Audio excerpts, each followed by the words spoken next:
In fact, it's 4 under-11s. And out there, Hull under-11s are playing Oldham under-11s, which is a test for our commentator, Ray French, whose son once played in this match.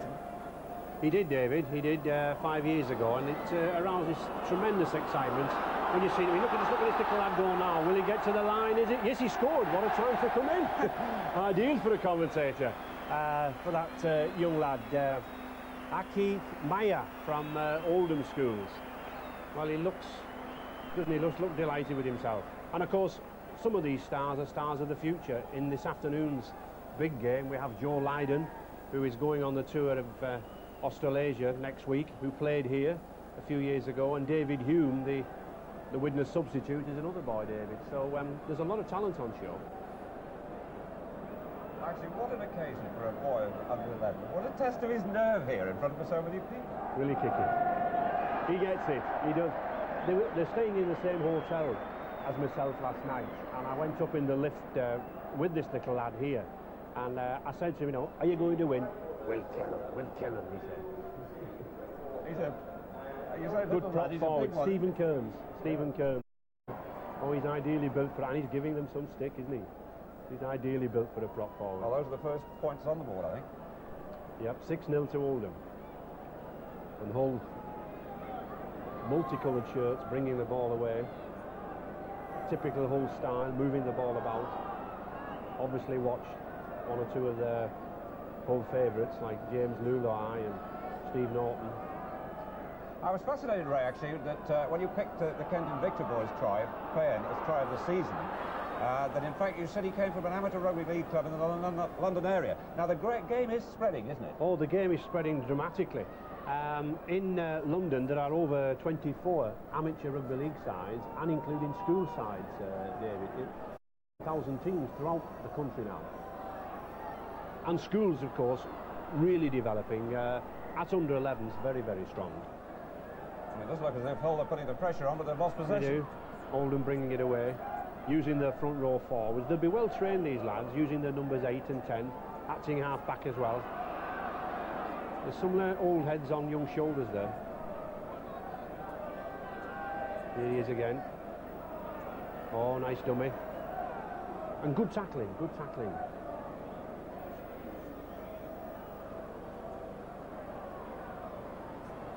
Don't bring it out. There'll be some fond mums and dads, I think, going through tremendous excitement in the stands there. I tell you what, Ray, it often occurs to me, watching the Rugby League finals and the FA Cup final that follows in a fortnight's time, you don't seem to have the same nerves in Rugby League, and I suspect that's because it's a contact game. Well, it is a contact game, so that you are in the game immediately. You can't stay out of the game, David. As soon as that ball goes up in the air, someone gets underneath it, and you take a 15-stone tackle straight between the midriff, you're in the game. You've no time to be out of it at all. Good scrum down here, that loose forward packing down well. The referee got a job on his hands with youngsters, because of course they're always so keen, as those two scrum halves there, they're always so keen to get into the game. You've got to keep them well apart to get a good game. Oh, nice dummy. He's going.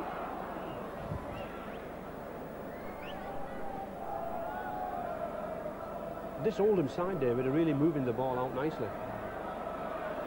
The crowd have thoroughly enjoyed this. Oh, yeah. It's a big match. The crowd love it. I think the crowd appreciates it for what it is. I mean, this is the grassroots of the game.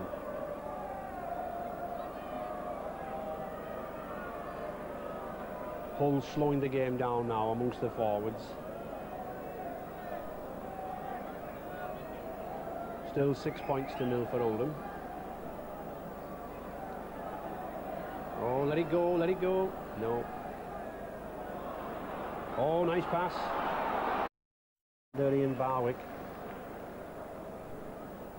But Oldham still on the attack. Some really good, I was just going to say really good handling, but a little bit of nerves there.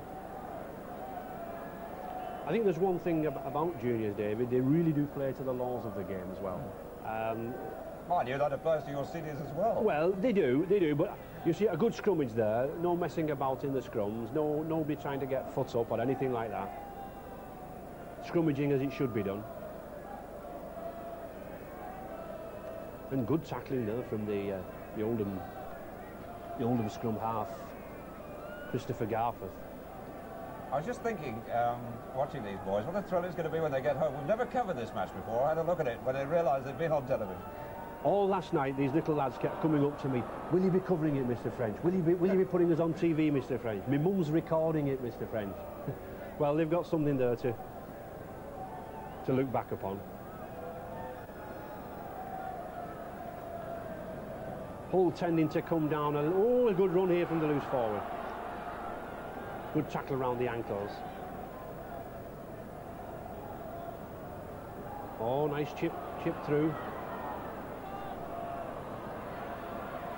And a good cover tackle. Very good Trevor keeping there from Thanet Junior School. Good cover tackle. Good kick through from him.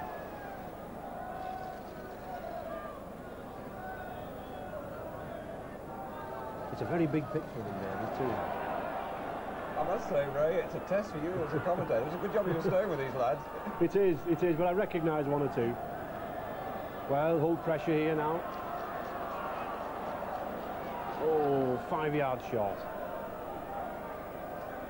Not playing it straight, scrum down. And half-time. Oh, good exhibition, some good skill there. And Oldham leading by 6 points to 0. Well done, Ray. That worked beautifully. Nice to see those lads in action too.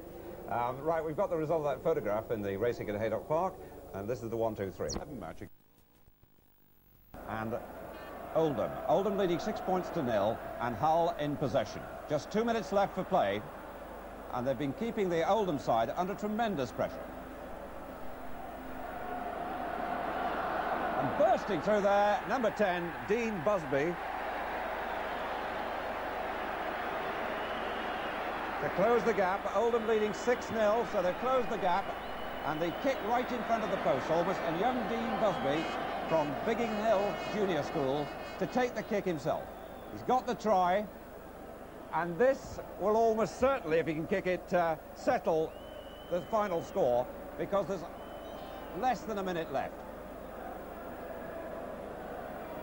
I wonder what's going through his mind. I don't suppose it's what he certainly isn't old enough to remember the experience of Neil Fox, who on a very wet day in the final missed a vital kick. It was Don Fox, actually, Neil's brother. I remember waiting in the tunnel to interview him afterwards, and he was absolutely distraught when he came down.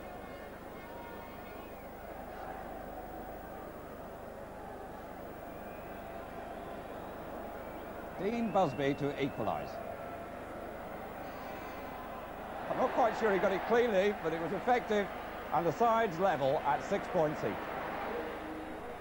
And in fact, that was the final score, because that finished just about 2 minutes ago. Hope you enjoyed it.